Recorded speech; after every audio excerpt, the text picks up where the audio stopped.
¿Qué tal? Bienvenidos, bienvenidas desde esta sala de teatro experimental del Auditorio Miguel Delibes de Valladolid. Os damos la bienvenida a la Caja Negra, a la Noche Negra. Comenzamos.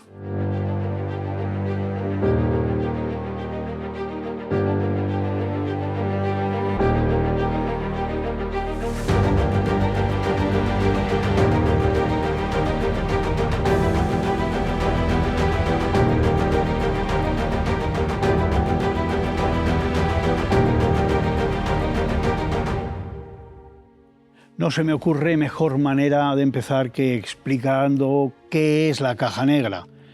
Es un programa de televisión, por cierto, gracias a Castilla y León Televisión, que nos da la oportunidad de enseñaros lo que sucedió aquí en esta sala del Auditorio Miguel Delibes en el mes de diciembre del año pasado. ¿Es un programa de televisión? Sí y no, porque efectivamente La Noche Negra, y este primer capítulo se llama La Noche Negra, son 6 capítulos que vamos a ver uno cada semana. ¿Qué vamos a poder ver? Yo os voy a empezar diciendo que lo que primero vamos a ver es uno de los temas que Cream Quartet tocó en este escenario. ¿Quién es Cream Quartet? ¿Quiénes son? Un grupo de música de Valladolid que hace sus propias versiones sobre todo de jazz. Vamos a empezar con un tema que se llama Cantaloupe Island y después vamos a ver una escenografía y vamos a hablar de datos con Nicolás Rodríguez. Y sobre todo, y el trasfondo, es un homenaje a los periodistas caídos en conflictos armados y en guerras en los últimos años en España. Personas que dan su vida para contarnos lo que sucede en lugares como Oriente Próximo, en lugares como Ucrania o en otras muchas guerras que hay en todo el planeta. Este es el comienzo. Quietos que después hay más, ¿eh? Esto es la Caja Negra, la Noche Negra. Yo me quedo.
Pocas veces en la vida las cosas salen como realmente queremos.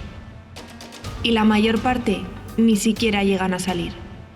Sean bienvenidos a La Noche Negra.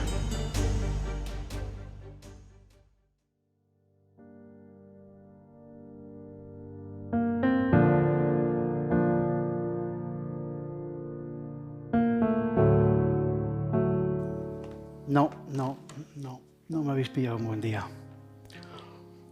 No, directamente. Os voy a explicar por qué, os voy a contar la historia, pero no es un buen momento para mí. Yo soy periodista de televisión, trabajo en una cadena de la capital. Cubro sucesos, cubro asesinatos, Y dije, ¿por qué no hacer algo? ¿Por qué no dar el saltito, no? ¿Por qué no arriesgar un poquito y hacer algo diferente? Y hablé con compañeros, con compañeras. Recuerdo que hablé con Susana de Alonso, con Elena García. Me dijeron, anímate, vete a América Latina, por ejemplo, y grábate un reportaje, un documental de bandas organizadas. Y dije, interesante, pero yo necesitaba algo más. Un periodista no puede fiarse de lo que ve nada más que abre cualquier periódico o una publicación. Hay que fiarse de la gente que realmente sabe lo que hace. Si me muevo, la luz se mueve. Es mágica. Como mágico es también que hoy con nosotros, conmigo, está en casa ahí Nicolás Rodríguez. Y dije yo, este hombre me va a venir muy bien para esto que quiero hacer. Nicolás Rodríguez es un experto en Big Data. Y el Big Data, él dice que es la bomba. Y quise comprobarlo. Esta es la historia. Oye, Nicolás, no entiendo muy bien eso que me estás contando de los datos. Mira, te voy a decir, me dices que la policía, o sea, tú eres capaz de decirle a la policía quién va a morir y quién va a matar con los datos. No me lo termino de creer. Y me viene muy bien eso porque precisamente de eso va un poco mi viaje. Pero cuéntame esto de los datos. ¿Son tan fiables? Bueno, yo creo que el futuro es la data. Ahora estamos todo el día hablando de inteligencia artificial, de aparatitos, de maquinitas. Yo lo llamo maquinitas de lucecitas. Lo más importante de todo es la data. La data es lo que va a mover el futuro.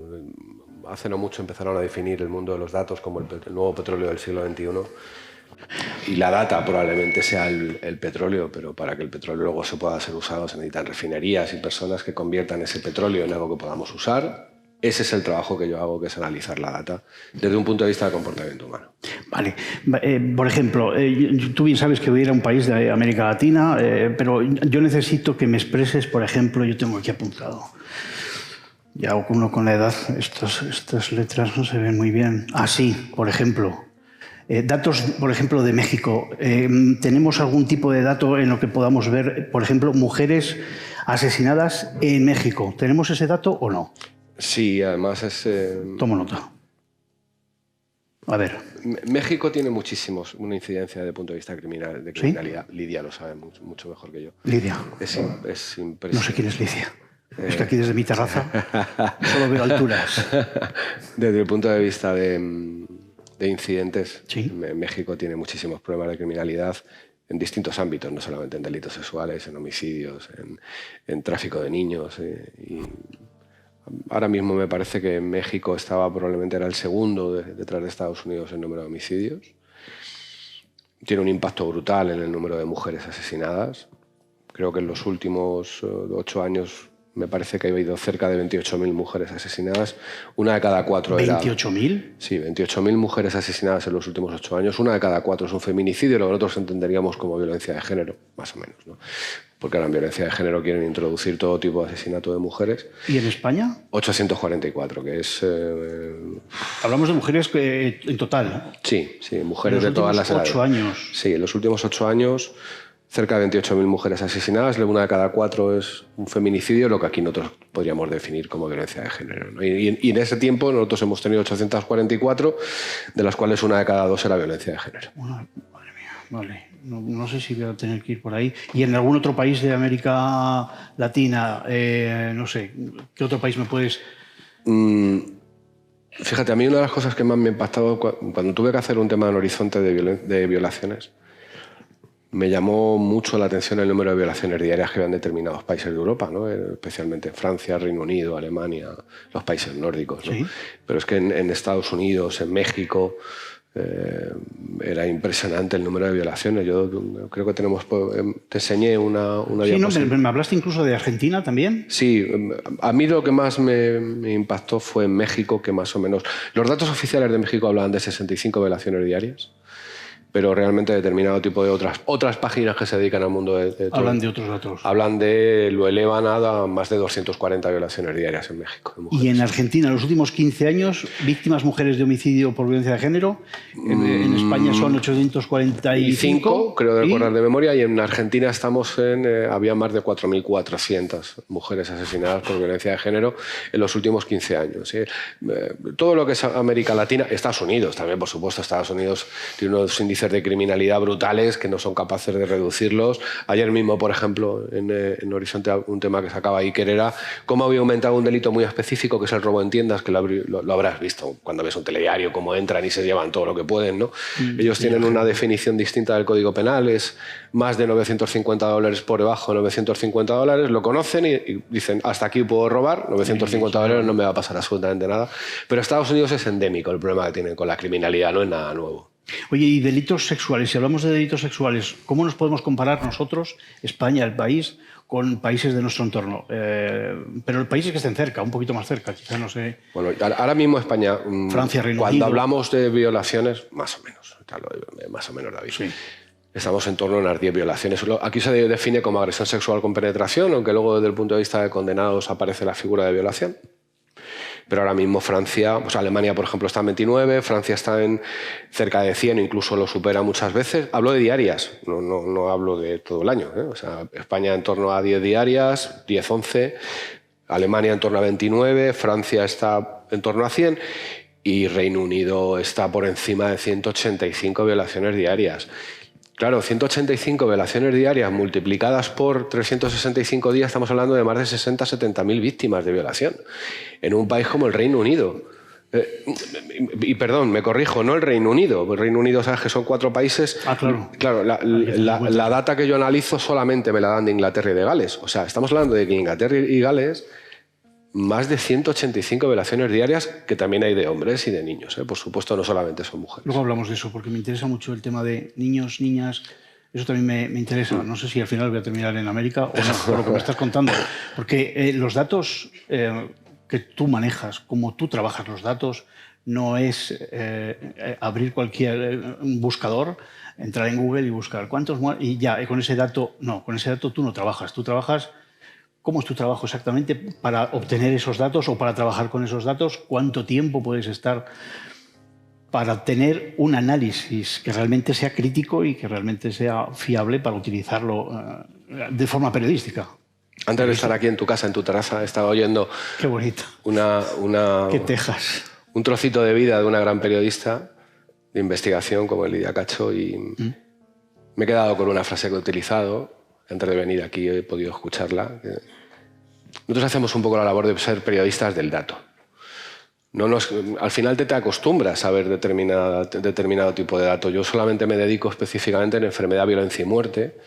Y lo mismo puedo estar viendo muertes por cáncer, que puedo estar viendo violaciones de niños, que puedo estar viendo asesinatos de mujeres, que puedo estar viendo suicidios de hombres, que puedo ver accidentes de tráfico. Todo lo peor es lo que yo veo todos los días. O sea, yo no me circunscribo en un solo tema. Creo que en los últimos 3 o 4 años en Horizonte habré tocado más de 100 o 200 temas distintos y todos son siempre relacionados en ese ambiente. Por lo tanto, al final el trabajo es un poco sacar el comportamiento humano de toda esa data para intentar hacer algo bueno con toda esa data. Claro que los datos sirven, tienen que servir para algo, pueden servir para prevenir. Los datos solo sirven para dar titulares, si solo somos capaces de decir que hoy han sido violadas 10 personas en España. Solo sirven para eso. O sea, nosotros hemos creado un sistema que se llama Umbrella Modal, que lo que pretendemos con ese sistema es Lo único que utilizamos normalmente, que estamos acostumbrados desde un punto de vista predictivo, es cuando vemos un telediario llegar al apartado final, que es el momento del tiempo, en el que nos están diciendo el tiempo que va a hacer mañana. ¿Vale? Bueno, pues los datos se están utilizando no solo en España, en todo el mundo, y lo hemos visto recientemente con la pandemia. Los datos solo sirven para decirnos la gente que murió ayer. Nosotros lo que queremos hacer es con los datos evitar que la gente muera mañana. ¿Se puede? Sí, ya lo hicimos con los 36. De eso hablamos después. De los 36 hablamos después. Muertes de violencia de género también en España son fáciles de conseguir. Sí, además... Esos datos sí, hay otros que no. Bueno, la única base de datos que realmente está tirando datos en tiempo real, la única, no hay otra en España, ni probablemente en el mundo, supongo. Bueno, sí, en COVID. COVID fue una locura por una lista de datos porque teníamos millones y millones y millones de datos de muchísimos países de todo el mundo, además en tiempo real, todos los días. La única base de datos en tiempo real que hay en España es la base de datos de violencia de género, en la que casi prácticamente diariamente se actualizan todos los datos. Todas las demás van con unos retrasos que pueden llegar entre 1 y 2 años de retraso para obtener el dato. Ya, pero si los datos están, los datos pueden ayudar a prevenir, pero no se previene porque el número, estamos viendo que en los últimos años no ha habido menos de 49 mujeres asesinadas. Nunca ha bajado de 49. Entonces, ¿no sirven los datos o no, además no se hacen mucho caso? Bueno, al final es que también lo que hay que hacer es honesto, y de eso hay personas que se dedican al mundo de la criminología que saben muchísimo más que yo. Pretender la cifra cero en ningún problema humano, eso es imposible. O sea, hay unas cifras suelo que es con los que se trabaja en criminología, y que incluso se trabaja también con otros fenómenos que tienen que ver con fenómenos demográficos, nacimientos, muertes, etcétera, enfermedad, donde sabemos que el cero es imposible. O sea, no podemos llamar engaños a la sociedad. No podemos decirle, oiga, mire, me encantaría que hubiera 0 muertes de cáncer, pero no va a haber 0 muertes de cáncer. Me encantaría que hubiera 0 violaciones, pero no va a haber 0 violaciones. Me encantaría que no hubiera suicidios, pero no va a haber 0 suicidios. La realidad es que 0 violencia de género es imposible, entre otras razones porque cuando yo he analizado datos de violencia de género de la década de los 70 y 80, en España ya mataban a 70 o 80 mujeres. Desconozco si era violencia de género, porque ese dato no te lo dan, solo tengo el dato total de homicidios, pero en la década de los 80 ya había entre 75 y 85 homicidios de mujeres en España. Hoy estamos en 100 y poquito, total, de homicidios, la mitad más o menos son violencia de género. Por lo tanto, a veces lo que hay que decir es que no podemos pretender alcanzar el cielo porque es imposible. O sea, el cero no existe, ojalá, pero el cero no se puede conseguir. Pues es que hay muchas veces que, aunque quieras decir las cosas, en esta sociedad que vivimos cuesta decirlas. Cuesta decirlas porque o alguien se ofende o alguien se puede molestar, y hay cierto recelo por parte de los comunicadores y de los que sabéis para decir lo que está sucediendo realmente. Te puedes encontrar con... Cuando tengo que contar esto, yo digo, siempre intento poner un símil, ¿no? Imagínate que vas al médico.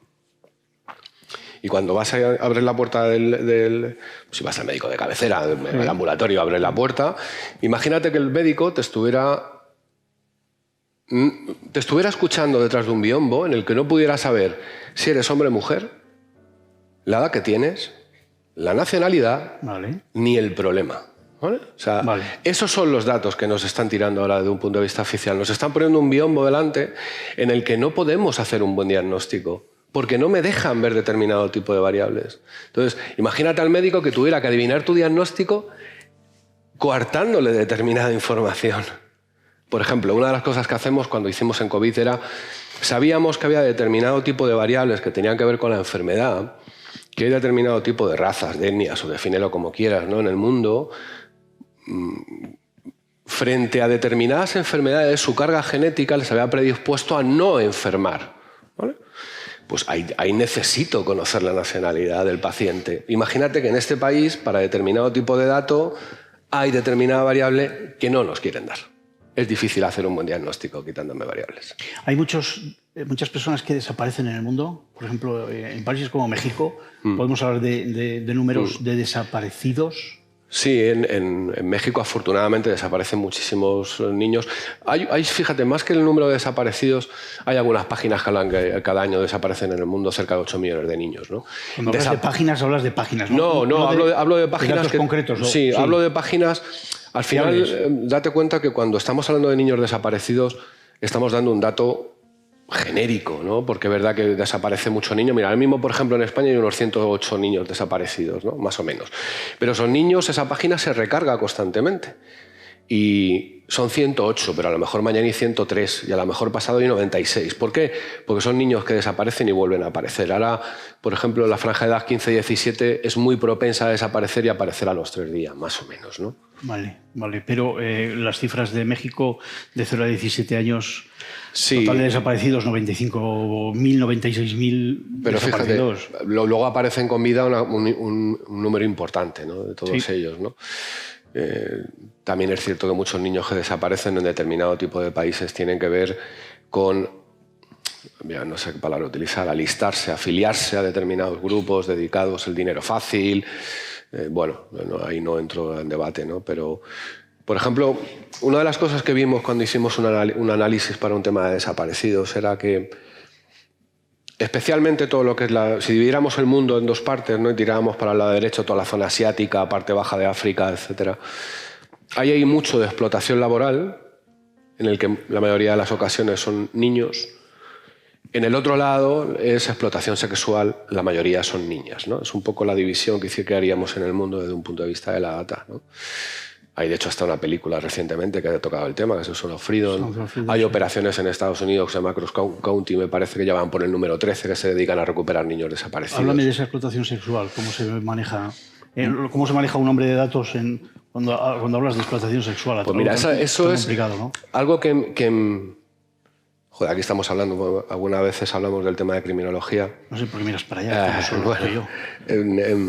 Es para que me escuche un poco el aire, ¿no? El intento tal.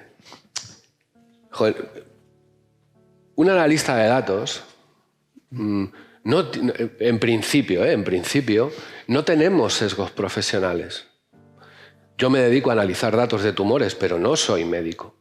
Yo me dedico a analizar datos de violencia de género, pero no soy criminalista. Yo me dedico a analizar datos de suicidios, pero no soy psicólogo ni psiquiatra. Yo me dedico a hacer perfiles de niños o niñas o de mujeres en riesgo de sufrir un delito sexual y no me dedico a ese ámbito. Un analista de datos, además de sus propios sesgos personales, porque todos evidentemente los tenemos, estamos quizás mucho más preparados que la gente que está dentro. Yo no tengo sesgos, ningún tipo de sesgo. Me dedico a analizar datos absolutamente distintos de montones de problemas diferentes.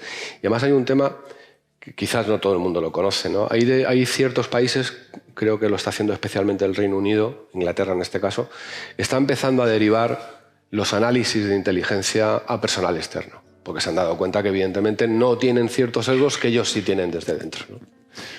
Vale, pero espera un momento, a ver si me queda claro. Los datos, ¿me pueden decir cómo son los perfiles de las personas, de estos depravados que explotan sexualmente a los niños? ¿Me pueden decir los datos cómo son esas personas, incluso de qué lugares son Mira, para que entendamos un poco cuál es el trabajo de un analista de datos. Tú imagínate que tienes una gran bolsa de bolitas, ¿vale? Tienes un montón de bolas. La experiencia desde un punto de vista de data de analista de comportamiento humano lo que nos viene a decir es que el mundo está lleno de bolitas, ¿vale? Vale. Con esto no me estoy refiriendo a colores ni nada. Bueno, voy a intentar hacerlo de otra manera. Pero eso empezó con garbanzos, ¿eh? Te he visto que... Bueno, garbanzo, venga, bolitas o garbanzos. Verdes. A lo mejor ¿vale? me tiro por ahí el reportaje. Todos son... Garbanzos, porque me estás hay dando... millones y millones y millones de bolitas de garbanzos verdes, ¿vale? Verdes. Lo normal, lo que nos viene a decir es que el comportamiento humano, hacer algo bueno, o por lo menos no malo, es lo habitual, ¿vale? Un analista de datos lo que tiene que coger es esa inmensa bolita ese inmenso saco de bolitas, todas verdes, y con su experiencia de analista de datos y de comportamiento humano, encontrar la bola o las bolas que son de otro color. Es mucho más sencillo de lo que te imaginas, porque el mal comportamiento es la excepción. O sea, si tú tuvieras que elegir de millones y millones de bolitas verdes, una verde, te sería mucho más difícil que encontrar una que es amarilla o roja. Eso es analizar datos. Y al final es trabajo, es curro, es dedicarle muchas horas, ¿no? Que son muchas horas para saber exactamente si hay grupos de delincuencia organizada, cuál es un negocio, cuál es gobernanza, esos porcentajes, hasta que salen. Al final eso es un negocio. O sea, Las cosas malas mueven el mundo, pues en la trata de personas, la explotación sexual, el narcotráfico. Más o menos el 70% son todos grupos organizados que han visto en la trata de personas o en la explotación sexual o en la explotación laboral, han visto que hay un nicho de mercado brutal en el que se gana mucho dinero, ¿no? Al final, yo siempre digo que los malos siempre van un paso por delante de los buenos, ¿no? Y lo que tenemos que intentar es alguna vez ir por delante de ellos para intentar pillarles. Nada mola más que pillar a los malos. Tengo un poco de miedo, me está entrando un poco de miedo con hacer este reportaje. Mira que me han dicho, arriésgate, pero arriesgarte a hacer algo así es hablar con personas que no son muy agradables de tener delante. Lo que pasa es que, claro, para entenderlos también hay que... Bueno, no entenderlos, porque sí, sería imposible, pero para saber por qué lo hacen, incluso qué hacen, porque también podemos saber qué hacen esas personas con datos. Claro, o sea, lo que la gente debe pensar es que nosotros no solamente hacemos análisis de inteligencia data, sino que también hacemos análisis de contrainteligencia data, porque los malos ya lo están haciendo. O sea, si nosotros pensamos que las maquinitas o que el dato solo lo usamos nosotros, estamos incurriendo en un error. Ellos también lo están haciendo. Lo mismo que hacemos nosotros lo están haciendo ellos con sus propios analistas. Ellos tienen que ir siempre un paso por delante de nosotros. Para lo que quieres hacer. Me estoy volviendo loco. Cada problema humano o cada situación que tiene que ver con la data es un ecosistema. Es un ecosistema. ¿Vale? Para nosotros consideramos eso un ecosistema. Y lo que hemos hecho es convertirlo en determinista. ¿Qué significa? Que la situación actual de algún modo afecta al futuro. Trabajamos con esa data presente para intentar simular escenarios futuros. Si yo lo hago, ¿por qué voy a pensar que los malos no lo están haciendo? También lo están haciendo, claro. Vale. Es que fíjate, llevo muchos años ya trabajando con el periodismo y no me termino de creer que exista la libertad como tal. Creo que eso es una utopía. La libertad de expresión ya aún menos en una democracia en la que estamos con libertad de expresión. Me cuesta creerme que hay libertad de expresión porque no la hay. Realmente nadie puede decir todo en un medio de comunicación, me refiero. Pero si voy a países más complicados, lo voy a tener más complicado, mucho más difícil. La libertad es algo que no todo el mundo tiene en esos lugares. Ayer estaba viendo la televisión a Mar Vidal, que es amigo, y decía que últimamente había determinadas cosas que no podían decirse porque significaban la muerte civil. Es cierto, hay cosas que no se pueden decir. Y no se dan cuenta las personas. Que el ejemplo que te he puesto antes de cuando vas al médico, imagínate un biombo en el que no te puedo decir determinada información, porque si te la digo ya incurríamos en las palabras típicas que ahora todo el mundo utiliza, ¿no? Fascista, racista, machista, xenófobo. Ya, defínelo como quieras. Yo, para crear un perfil data, necesito tener todas las variables. Y cuanta más variables tenga, mejor. Si no intento culpar a nadie, si lo que intento es salvar a los buenos para pillando a los malos. O sea, yo no creo que en el mundo haya, por decirlo de alguna forma, me da igual blancos, negros, altos, bajos, gordos, flacos, mujeres, hombres, me da exactamente igual. En el mundo solo hay dos tipos de personas, buenas personas y malas personas, nada más. Entonces yo lo que tengo que hacer es utilizar la data creando muy buenos perfiles, pero teniendo toda la información. ¿De qué me sirve tener datos para...? Pero me estás diciendo que España, por ejemplo, no tiene toda la información que quieras cuando quieres analizar algo. No. Además, por ejemplo, mira, una de las cosas que hacemos es el tema de suicidios, ¿no? Te he dicho que el último proyecto que estamos inmersos es un tema de intentar adivinar cuántos accidentes de tráfico son en realidad suicidios encubiertos, ¿no? ¿Qué porcentaje puede ser un suicidio? Bueno, pues desde hace unos años hay determinadas variables que las han quitado, que yo he podido analizarlas para un informe que he entregado en Andalucía. Desde el siglo XIX yo he visto datos que hoy ya no tengo, que me los han quitado, como son el estado civil, el número de hijos y la profesión. 3 variables que son muy importantes en el ámbito de los suicidios. Y me las han quitado. Y yo no entiendo por qué. Entonces, ahora que se ha hablado tanto de digitalizar, es una pena, porque es mentira. O sea, digitalizar es un nombre que le han puesto, que queda muy chulo. Digitalizar, tecnología, todo eso está muy bien, pero si es que tenemos un problema en la data brutal, que hasta que alguien le eche valor y le eche narices y diga, no, mire, usted no puede hablar de digitalización porque aquí pasa esto y esto. Y usted no tiene esto y esto, y además me ha quitado esto y esto. Entonces, no me hable de digitalizar, ¿no? Menos maquinita y más humanidad. Los analistas tenéis acceso a lugares donde, déjame que lo tengo aquí apuntado, el lugar este, porque son imágenes, el Banco de Datos Internacional de Imágenes y Vídeos sobre Explotación Infantil. Este banco de imágenes, que contiene muchísimas imágenes, ¿cómo son esas imágenes de abusos sexuales o cómo se tratan, o cómo se trabaja con esas imágenes para saber más? Claro, eso es un informe que hizo la Interpol con una entidad privada, una asociación que se dedica a todo el tema del abuso y la explotación infantil. Y lo que hicieron fue coger y además lo hicieron yo creo que muy bien, ¿no? Si realmente es así como lo cuentan, ¿no? Que es como también nosotros a veces auditamos bases de datos y lo que hacemos es coger determinados registros y a partir de ahí hacer un análisis, una evaluación y una valoración de esa base de datos. Ellos lo hicieron de un modo muy parecido. Cogieron un montón de imágenes del banco de datos de Interpol y eligieron al azar determinadas imágenes para hacer una serie de resultados en la que más o menos a la conclusión que llegaban era que el 84% de las imágenes, o sea, 84 de cada 100 fotogramas que habían visto contenían actividad sexual explícita. 84%. Más o menos el 60% de las víctimas que se podían identificar eran menores, incluso bebés. Ya no hablamos de 2-3 años, sino incluso bebés probablemente más pequeñitos. Que en torno al 65% de las víctimas no identificadas eran niñas, ¿vale? Es un número importante, ¿no?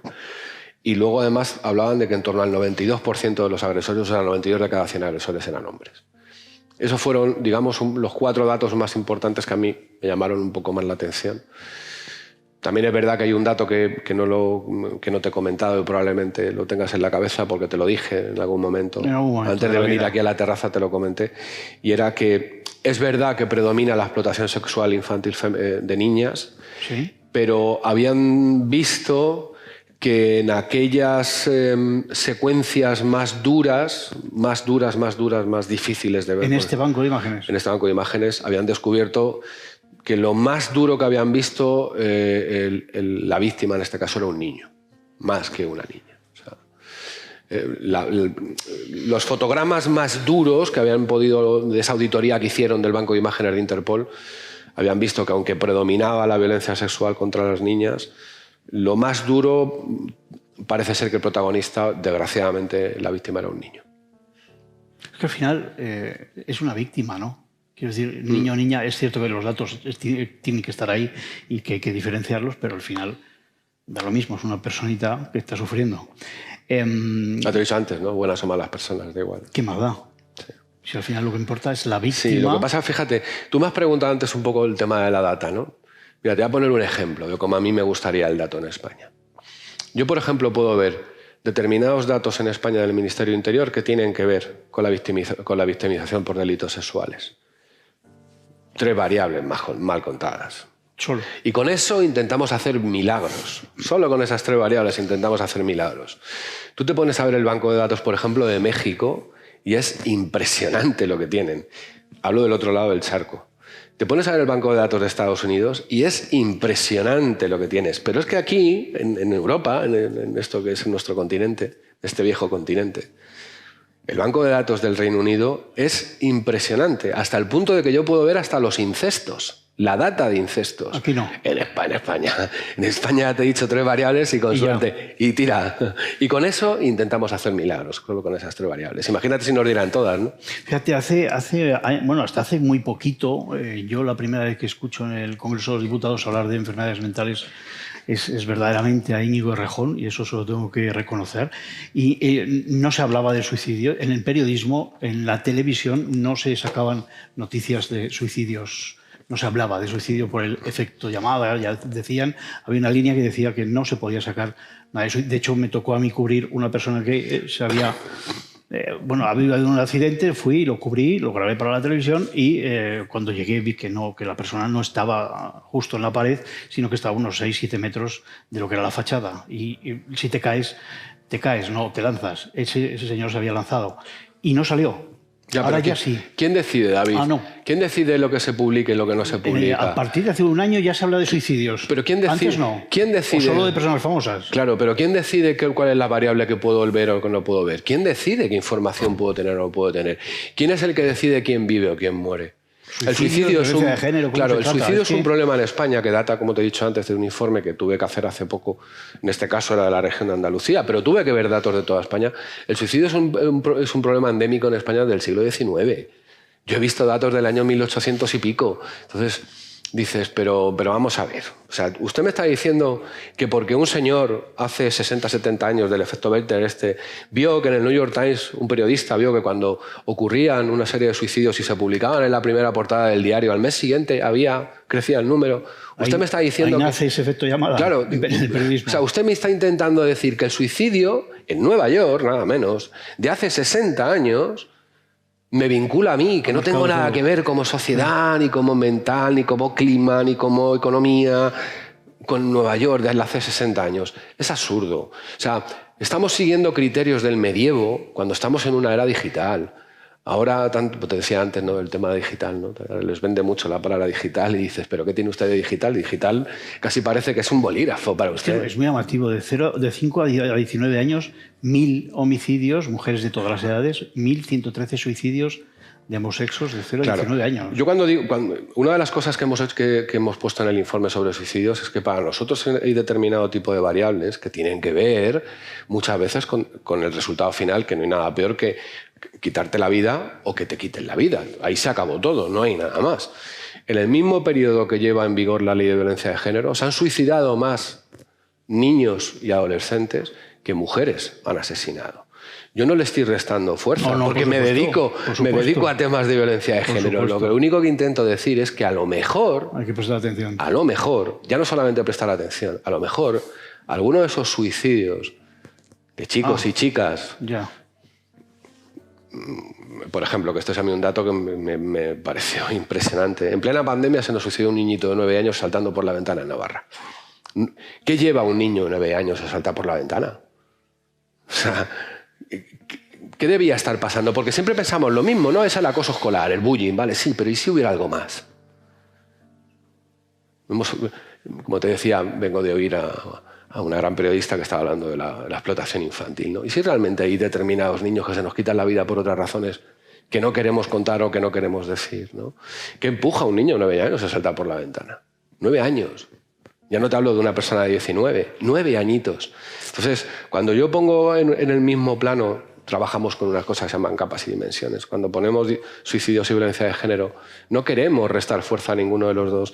Lo único que queremos es, oiga, preste atención a esto, ya no solamente por el hecho de que sea un problema de salud mental, de que empuja a que todos los años entre 50 y 70 menores y adolescentes se nos quiten la vida, sino que a lo mejor detrás hay otra serie de problemas.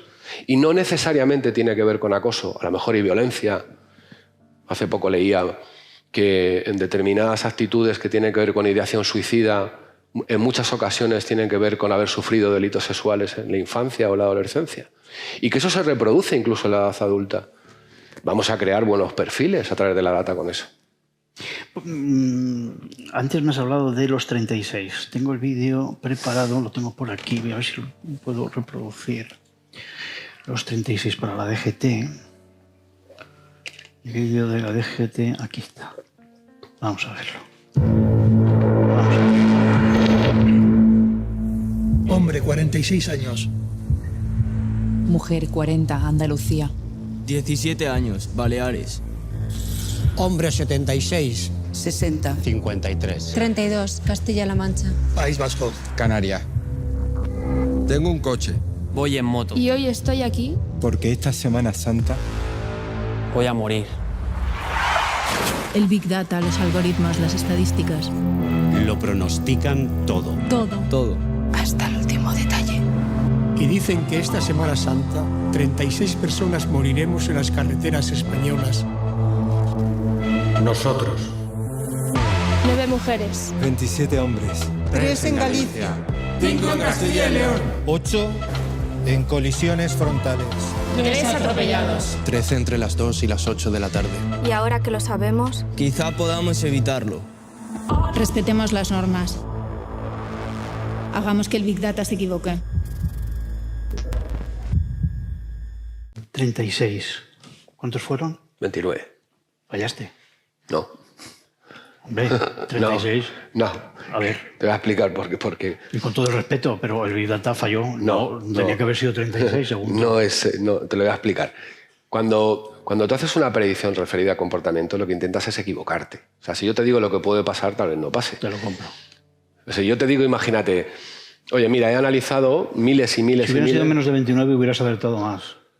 haciendo la campaña. Ojalá claro. hubiera llegado a cero. Ojalá. Y quien no sabe hubiera dicho, joder, no tiene ni idea. Y quienes sabemos de analizar data con comportamiento hubiéramos dicho... ¿Cuántos datos manejaste aquí? Millones. No sé, creo que fueron más de entre unos 90 millones de datos de información por celda, ¿no? Sí, fue impresionante porque además tuvimos... Eso fue muy complicado, ¿no? Había que reducirlo todo a una ventana de tiempo de 11 días. Trabajamos con ventanas de tiempo, ¿no? O sea, intentamos predecir el futuro en ventanas de tiempo. En este caso eran 11 días, desde el viernes que empezaba la Semana Santa hasta el lunes posterior, porque en Barcelona el lunes también era fiesta, ¿no? Entonces tuvimos que reducirlo todo a una ventana de 11 días y teníamos que predecir edad, sexo, lugar del accidente, tipo de accidente. Fue una de las cosas más alucinantes que he hecho. Qué duro. Es una de las campañas más impactantes. Sí. Hay otras muchas, pero realmente... Imagínate que yo te dijera... todos los premios a nivel internacional. Muchos. Le dieron para ellos, están muy contentos. Hablo muchas veces con la gente de Ogilvy. Sí. Les dieron 2 premios de los que se sienten muy... Bueno, se sienten orgullosos. Un premio siempre es un orgullo, ¿no? Decían que para ellos los Oscar son los leones de Cannes y les dieron el león de bronce, el mejor anuncio, y también le dieron el lápiz de bronce en el Festival de Nueva York, que son 2 premios importantísimos en el mundo de la publicidad. Y bueno, recibieron muchos premios al mejor uso de la data, ¿no? Hicimos algo que no se ha hecho nunca en el mundo, ¿no? Ya no te hablo de España, yo hablo del mundo, es utilizar la data para intentar predecir el futuro. O sea, estamos a un paso que seguramente todo el mundo, tú y lo habrás oído, que a veces me dicen que lo que hago es Minority Report, ¿no? Y dices, no, yo intento que la película no sea una película. Pero el principio era ese, es decir, la capacidad de poder decirle a la policía quién va a morir y quién va a matar, ¿eso se puede con los datos hacer ciertamente? Sí, además, ¿hoy qué día es, David? Hoy no tengo ni idea. 1 de diciembre del 2023. Puede ser. Probablemente no lo veamos tú y yo, pero yo estoy seguro que en algún momento, en los próximos 5, 10, 15, 20 años, seremos capaces de predecir el futuro. Sin ninguna duda, a través de la data y de los aparatitos, ¿no? Estamos a un paso de ello. La inteligencia artificial... Lo que pasa es que asusta. Si yo te digo lo que puede pasar, no te va a gustar. Pues no me lo digas, voy a tener bastante miedo. Claro, tú imagínate, David, tú vas al médico... Que ya no voy a hacer el reportaje. Yo odio, o sea, yo no soporto ir al médico. Ya no sé ni qué hacer. Yo no lo llevo. ¿Estás mintiendo aquí? Yo no llevo bien ir al médico, ¿no? Pero ahora mismo somos enfermos de la sanidad. Vamos al médico cuando estamos enfermos, ¿no? Claro. La sanidad pública o privada lo único que hace es curar enfermos. Lo que intentamos hacer con todo esto es que no haya enfermos. Todos los años se nos mueren... Eres un soñador. Bueno... Lo que era imposible, al final hay que intentar convertirlo en posible. Al final se demuestra. ¿La inteligencia artificial también es muy útil o no? Bueno, ¿trabajáis con la inteligencia artificial para lo único que aparentemente está sirviendo hoy es para que un lorito le metas una frase y te conteste determinado tipo de cosas. Se clonen voces. Sí, se clonen voces y ese tipo de cosas. No, lo que intentamos es que ojalá las máquinas algún día no solamente nos sirvan para hacernos la vida un poco más fácil desde el punto de vista de reducirnos carga de trabajo, sino que sean capaces de ver aquello que no vemos todavía, ¿no?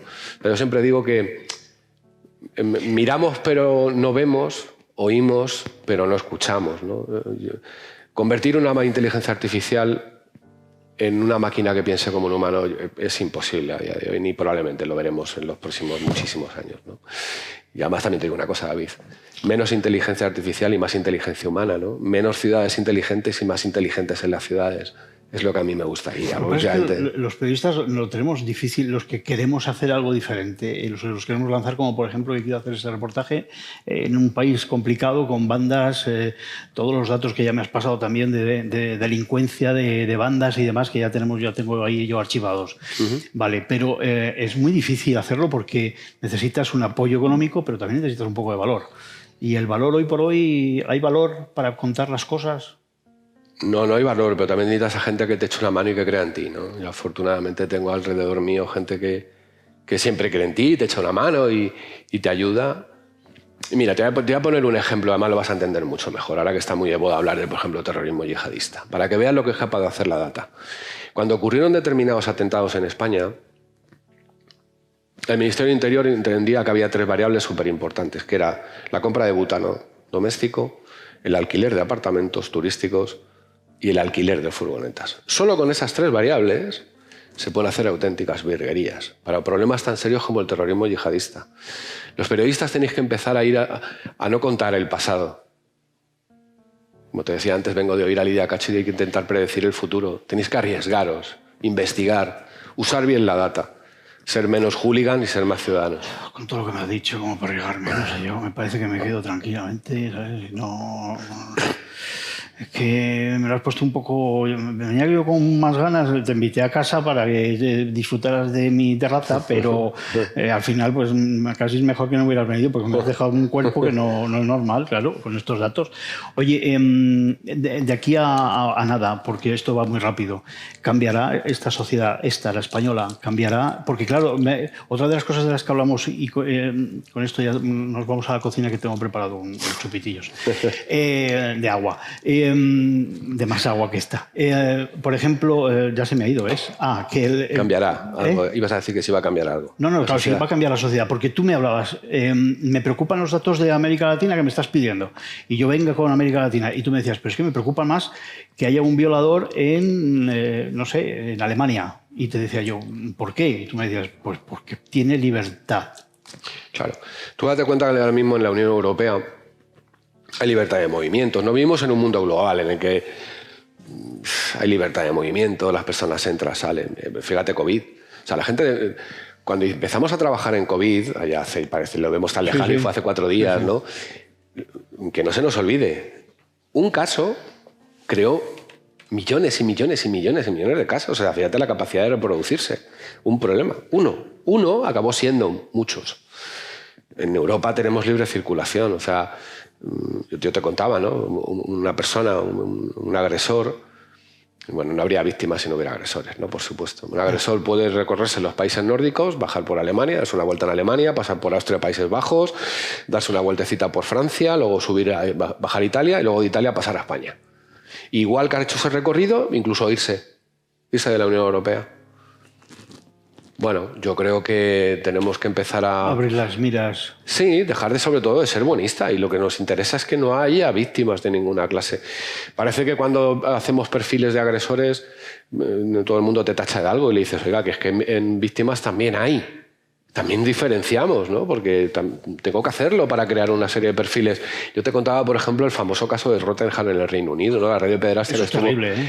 Sí, eso es terrible, ¿eh? Lo de Rotherham es brutal. Vuelvo a repetirte de donde vengo de escuchar a Lidia, que contaba que una amplia red de pederastia en el Reino Unido tapada durante 10, 15, 20, 30 años porque a las autoridades no les interesaba desde un punto de vista buenista no decir quiénes eran los agresores. Eso no puede ser. ¿Por el origen de los agresores? Básicamente. Qué vergüenza, ¿no? Y no nos damos cuenta que al final... Fueron 1.400 agresiones, 1.400 niños. Bueno, pero además es que luego se replicó en otra ciudad también del Reino Unido, ¿no? 4.000 suicidios todos los años, David. 4.000. Son muy pocos. Somos una población de 47 millones y medio. Hasta que no te toca, no te das cuenta de cuánto jode. Pero un día te puede tocar. Todos los años hay más o menos unas 5.000 víctimas menores de delitos sexuales. 5.000. Son muy poquitas. Muy poquitas. 5.000 entre 47 millones y medio. Hasta que te toca. Y entonces te das cuenta de cuánto duele y cuánto jode. Deberíamos ser menos buenistas porque un día nos puede pasar a nosotros. Mueren solo entre 1.000 y 2.000 personas por accidente de tráfico. Bueno, perdón, solo. Mueren, ya son demasiadas, ¿no? Sí. 1.000 o 2.000. Fíjate, las dos grandes causas de muerte en este país son sistema circulatorio y cáncer. Entre las dos, 1 de cada 2 muertes en España son ese tipo de mortalidad. Ni siquiera nos preocupa. ¿Cómo nos va a preocupar 4.000 muertes por suicidio, 5.000 víctimas menores de delitos sexuales? Somos una sociedad en la que hemos naturalizado la muerte y el dolor. Lo vimos en COVID. El 95% de todos los muertos en COVID era gente mayor. Nos dio igual. Joder, macho. Qué mal cuerpo. Si no sé, no vengo. Bueno, ves lo que tienen los datos. Los datos no te invito, claro. Los datos son duros. Aquí es donde vivo. ¿Me acompañas a la cocina un segundo? Que tengo, te tengo que pedir una cosa, porque a mí lo de los cócteles no me sale del todo bien. Entonces, yo siempre he pensado que los cócteles tienen que ser...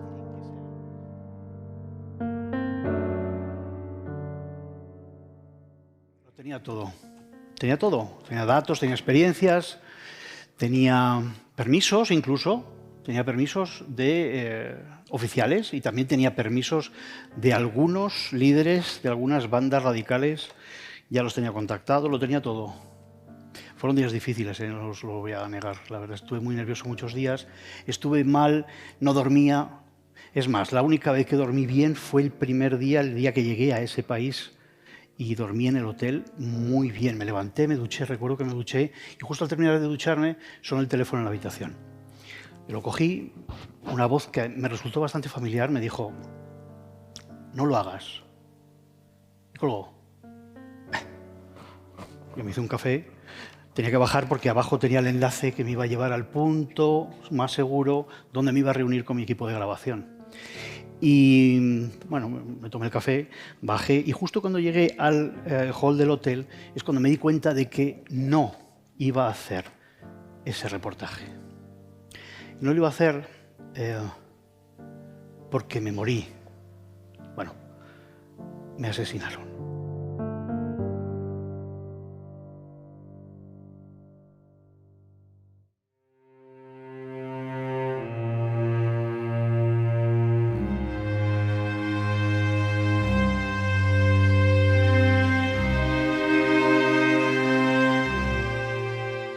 Lucho Espinal, jesuita español que denunció la corrupción y las injusticias. El 21 de marzo de 1980 fue secuestrado, torturado y asesinado por un grupo paramilitar en Bolivia. Juancho Rodríguez, compañero de Maruja Torres, cubría la situación de Panamá a finales de los 80. El 19 de diciembre de 1989, disparos estadounidenses acabaron con su vida.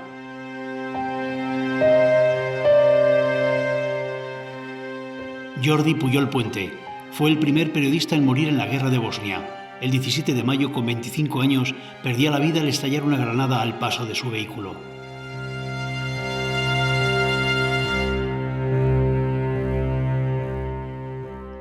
Luis Valtueña, fotógrafo de la agencia Cover y colaborador de Médicos del Mundo, fue asesinado por milicianos del Frente Patriótico Ruandés.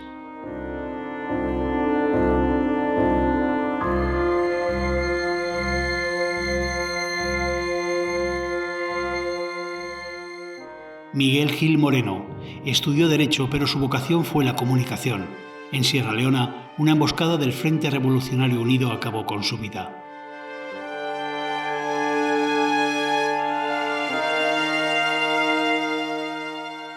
Julio Fuentes fue corresponsal de El Mundo en conflictos como la Guerra del Golfo, Centroamérica, los Balcanes o Sarajevo. Su último destino sería Afganistán. Se dirigía de Jalalabad a Kabul en una caravana de periodistas cuando murió tiroteado junto a otros 3 compañeros.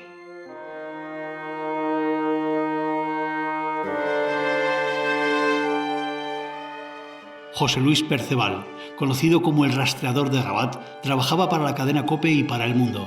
Durante un robo en su casa de Rabat, murió acuchillado el 11 de febrero de 2002.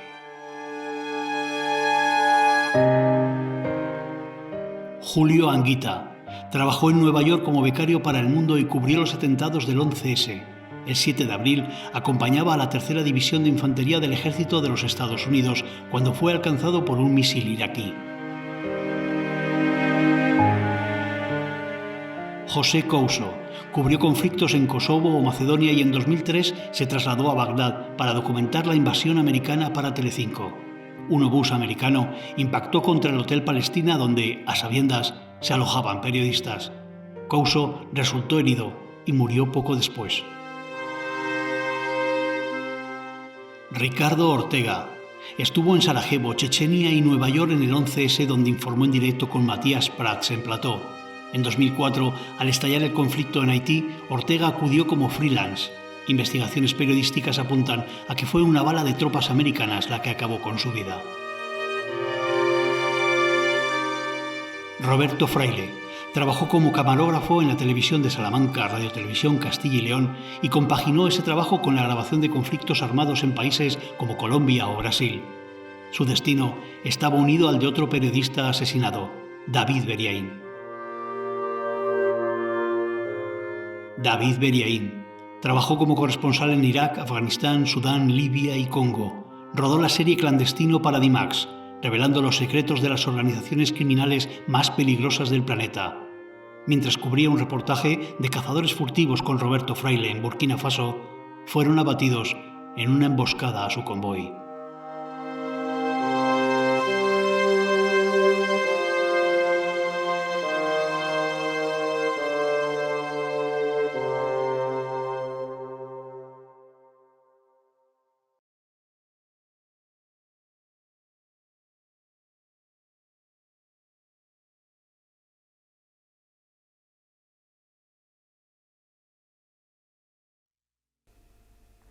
Espero que les haya gustado.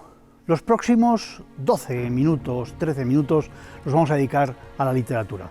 3 grandes autores estuvieron en este mismo escenario hablando no solamente de sus libros, sino de cómo se construyen las historias de crímenes, las historias negras que nos gusta leer en sus libros.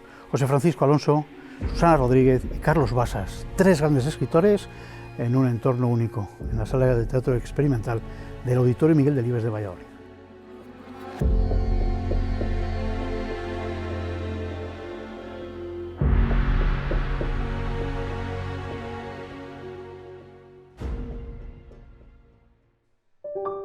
Sinántropos nace de una imagen visual. No sé si os acordáis, ahora que se ha prejubilado el Hubble y tenemos el telescopio Webb, una de las primeras imágenes que a mí me impresionó, a mí me gusta muchísimo la ciencia, la física, la astrofísica, es una imagen de un agujero negro. Y yo empiezo la novela a partir de ahí. ¿En qué sentido? Para mí el barrio marginal en el que nace Corto es un gran agujero negro. No sé si sabéis que alrededor de los agujeros negros hay una cosa que se llama horizonte de sucesos. Si estás a un lado del horizonte de sucesos puedes huir del agujero negro, pero si lo traspasas caes irremediablemente en el interior, ¿no? Para mí esos barrios marginales y la gente que ha nacido en ellos están en el lado interno del horizonte de sucesos. Y lo que tratan de hacer de manera tan inútil como desesperada es salir de él. Intentar traspasar ese horizonte de sucesos y abandonar el barrio, abandonar el pasado y tener una vida más allá de él, sin darse cuenta de que es imposible. Porque si has nacido en determinado barrio, en determinada ciudad, en determinada zona, y estás en el interior del horizonte de sucesos, por mucho que lo intentes, no conseguirás dejar atrás lo que quieres dejar atrás. Primero porque lo que quieres dejar atrás no es físico. Es pobreza, es marginalidad, es otro tipo de cosas que tienen un componente físico, pero también emocional. O sea, tú, aunque triunfes, te llevas al barrio y te llevas la infancia a todos lados. Es una mochila invisible que no puedes dejar atrás, ¿no? Y a mí me seducía mucho esa imagen. Y claro, para encarnar una imagen, una idea, necesitas un personaje, ¿no? Antes hablabais, para mí los 3 pilares de cualquier libro son personaje, trama y luego está el estilo, que es otro elemento, ¿no? Yo también me dedico al mundo del cine y en el mundo del cine el mayor peso lo lleva la trama, ¿vale? Tenemos 2 horas para contar una historia y tienes una trama muy bien armada y luego tienes personajes dentro de esa trama que actúan. En la literatura me voy hacia el otro lado completamente porque me lo permite. Cada vez doy menos importancia a las tramas, construyo tramas relativamente sencillas, y más importancia a los personajes, ¿no? Quizás por contraste con ese otro mundo audiovisual que no me permite tener tanto tiempo para bucear el interior de los personajes, porque claro, no puedes tener una escena de un personaje reflexionando sobre determinada idea en la pantalla durante 15 minutos, ¿no? Se suele decir que lo que soporta la página no lo soporta el celuloide y al revés, ¿no? Y entonces yo me centro mucho más en los personajes, en lo que sienten y en tratar de contar qué mirada tienen del mundo. Y una vez he determinado qué mirada tienen del mundo, generalmente en mis novelas muy oscura. Pesimista. Sí, muy pesimista o muy realista, podríamos decir. Sí, sí, bueno. Y una vez tengo esa mirada, lo que más me cuesta es construirle la voz. Lo que llaman en el mundo del lenguaje forense, etcétera, un idiolecto, ¿vale? Una forma propia de hablar y de expresar esa mirada. Pero a mí lo que más me cuesta es dotar a un personaje de mirada y una vez tengo eso ya, para adelante. Bueno, como veis, la construcción del personaje está basada en elegir, hay que tomar decisiones y muchas veces el buen resultado de ello depende de la calidad de las decisiones, ¿no? De lo que has elegido. No lo ha dicho, pero Corto lo que hace es volver al barrio. Sí, en este caso... Volver al barrio y ya no contamos más porque... Bueno, en este caso, normalmente sitúo al personaje dentro del barrio. En este caso dije, ¿qué es lo que pasa en Justo o lo que pasa en Soledad? Pero en este caso dije, bueno, voy a empezar por otra premisa. Él ha logrado salir, o cree que ha logrado salir, pero se ve abocado a regresar, ¿no? Lo que decíamos, aunque has traspasado momentáneamente ese horizonte de sucesos, el barrio lo llevas contigo. Y es la historia empieza con un regreso en este caso. Bueno, el género soporta muchos tipos de personajes. Quizás los que no soporta son aquellos que no son creíbles, ¿no? Que eso igual depende a veces de otras muchas cosas, ¿no? Del estilo, como ha dicho, en fin. Bueno, vamos a la segunda lección que hay que hacer, que sería el espacio donde se desarrolla la acción, que además aquí tenemos dos claros ejemplos de decisiones distintas. ¿Dónde sucede en La Sangre? 5 de mis 6 novelas se desarrollan en Navarra. En La Sangre se desarrolla una parte en Pamplona, porque la comisaría está en Pamplona, y otra parte en Vera. Vera es un pueblo en el norte de Navarra, es un pueblo fronterizo. Creo que se tarda 10 minutos andando en cruzar la frontera a Francia. Es un pueblo triplemente fronterizo. Tiene arriba Francia, a la que llegas a través de un bosque pirenaico y un monte bastante escarpado que está lleno de senderos, es una maraña de senderos. A un lado tiene Guipúzcoa, que es País Vasco, y lo corta por abajo el río Bidasoa, que lo aísla cuando se desborda, ahora ya está todo mucho mejor preparado, pero antes se quedaban sin carretera incluso. Entonces, es un pueblo triplemente aislado, por decirlo de alguna manera, que sus habitantes tienen un carácter prácticamente isleño, ¿vale? Entonces, me resultaba muy interesante poner la trama allí, una trama en la que aparece el mundo Abertzale, en la que hay una confidente de la policía que aparece muerta, esta confidente era... Luego hablamos del crimen. Okay, luego hablamos del crimen. Sí, bien, mejor que me lo digas, pues si no yo tiro. Entonces, Vera, como toda Navarra, lo que tiene es una atmósfera que para mí es perfecta para una novela negra. Hace frío 11 de los 12 meses del año. Niebla, lluvia, oscuridad. Nosotros vivimos allí y salimos, haga lo que haga, da igual. O sea, nieva y salimos, llueve y salimos, da igual, porque estamos viviendo allí.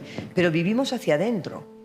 Hacemos mucha vida en los chocos, en las sociedades gastronómicas, en las peñas, en los bares, en las casas, ¿vale? Entonces, el vivir hacia adentro es muy criminal. Es muy noir, ¿vale? Y Vera, que es un pueblo pequeño, aislado, en una zona con un clima más duro incluso que el de Pamplona, porque estamos hablando que está a la falda del Pirineo.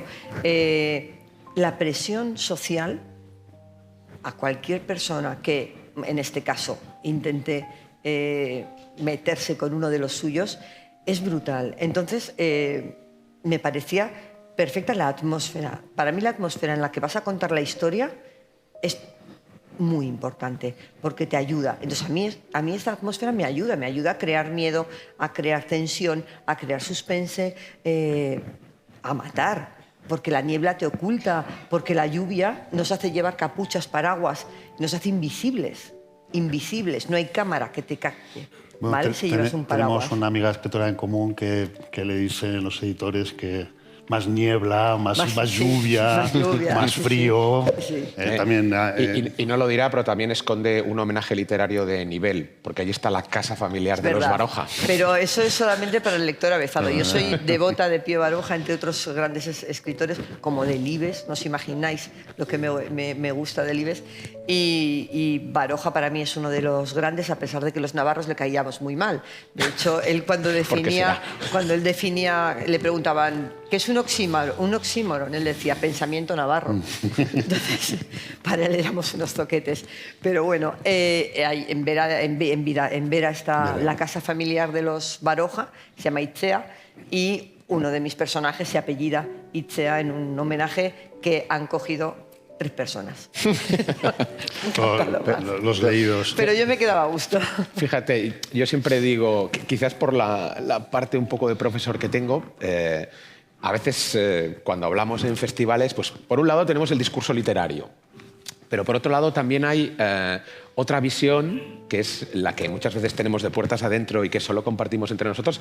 Escribir una novela es construir un artefacto. Sí, ¿vale? Es un constructo. Sí, y cuando uno construye un artefacto, tiende a ser, en la medida de lo posible, ventajista. ¿En qué sentido? Si tú sitúas una acción en un espacio cerrado, tienes mucho ganado ya. Muchísimo. Primero, que los personajes no se te expanden.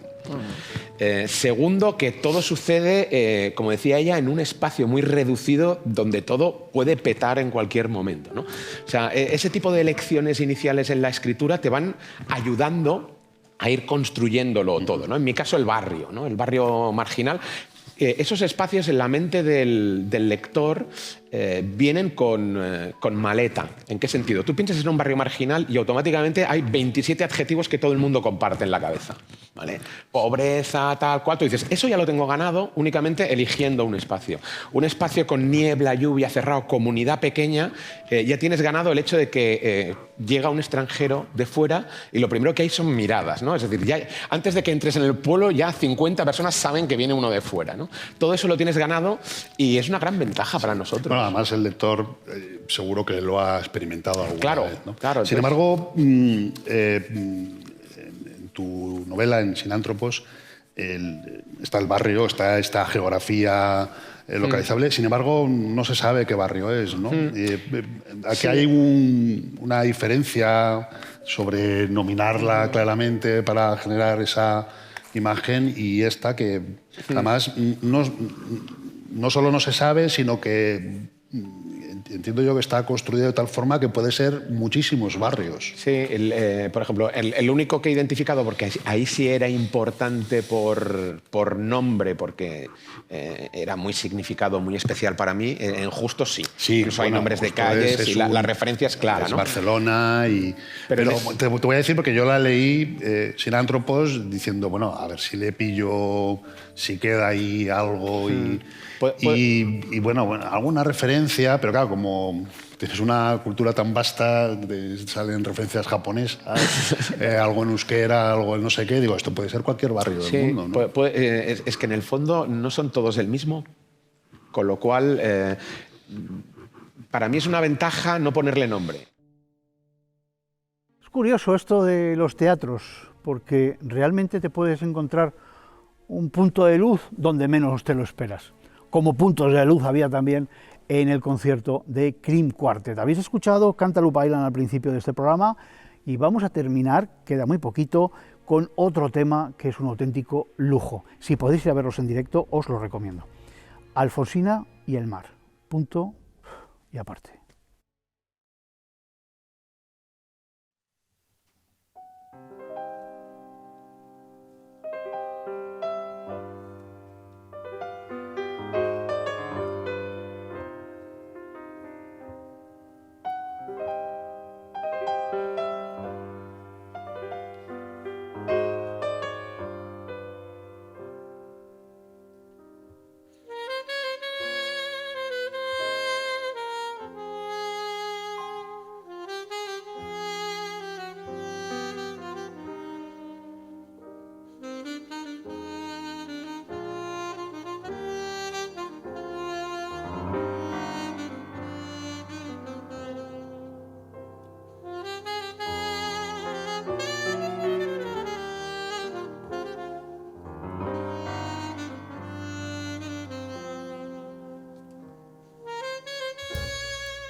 Hasta aquí el primero de los capítulos. Recordad que son 6 capítulos los que vamos a poder ver aquí en Castilla y León Televisión de La Noche Negra, de La Caja Negra. Hemos tenido a Crin Quartet, hemos tenido una entrevista con Nicolás Rodríguez, experto en Big Data, hablando de si los datos pueden o no pueden predecir incluso el futuro. ¿Qué nos deparará el segundo capítulo la semana que viene? Atentos. Manu Marlasca y Luis Rendueles están muy cerquita de vosotros en casa, con Elena García y Susana de Alonso, también 2 periodistas, junto con Fernando González, el jefe de la sección de fugitivos de la Policía Nacional.